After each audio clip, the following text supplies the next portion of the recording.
Okay so hello नमस्ते सबैलाई once again welcome back to Saga vlogs. अहिले ससुरालीमा छु। तपाईँहरूलाई थाहा भएको कुरा योभन्दा अगाडिको भ्लगमा ससुरालीपट्टि मेरो जेठी सासूको बिहे छ।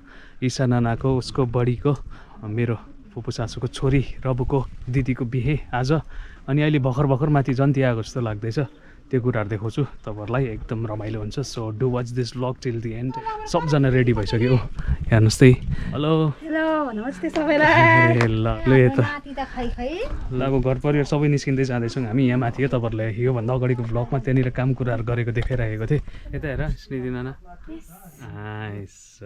दामी दामी। ल सबजना रेडी हुँदैछ। कस्तो राम्रै भइरहेको छ हाम्रो छोराको लुक हेर्नुहोस् त। आमा साजी देख्ने के लिए चलो। आइसला राई ड्रेसमा छ स्मृति नाना। ऊ छेमा छेमा है उसको सार्थकको छेमामा आउनु भएको छ, साइली छेमा। अनि अहिले कान्छी छेमाहरू पनि आउँदै हुनुहुन्छ, छेमा काकाहरू। चलो गाइस आप लोगों को भी दिखाते हैं हमारे यहाँ विलेज का शादी। विलेज में शादी कैसा होता है। यो कल्चरल ड्रेस हो राईको। ऊ माथि हेर ऊ बाँदरले सागर पुरा बाँदर हाम्रोमा आउँदो रहेछ।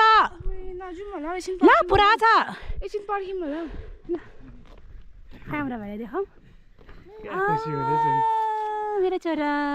मेरो छोरा बिहा खानु गएको फर्स्ट बिहा हो।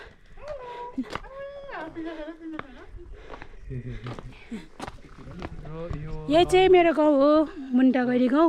अन्तखेरि हामी चाहिँ बिहामा जाँदैछौँ यहाँनिर सार्थकको बडीको बिहामा। यहाँ फोटोसुट पनि हुँदैछ। जन्ती त अघि आयो भन्दैछ। हामी चाहिँ अलिकति ढिलो भयौँ, नानी काम हो नि त। नानीको त नाम मात्रै हो, आफै पनि ढिलो हुन्छ हो। हुने चाहिँ ऊ नानी सुत्यो हो, अन्त उठाएर खाना खुवाउँदा उसलाई के भन्छ रेडी पार्दा टाइममा पुग्नु। उसलाई जान्छ टाइम अन्त हाम्रो। लु बिहा घर आइपुग्यो कि हाम्रो। हेर्नुहोस् त फुपू आइसला। हेलो फुपू। हेर्नुहोस् त खतरा ह्यान्डसम देखेँ आज फुपूलाई। लु जाउँ। आयो है बेहुला बेहुलीहरू यता वरिपरि। तपाईँहरूलाई मैले हिजै देखाइसकेको हो। ल ए आमा केटाकेटीहरू हेलो इष्टमित्रहरू आउँदै हुनुहुन्छ, बुढापाकाहरू गाउँले।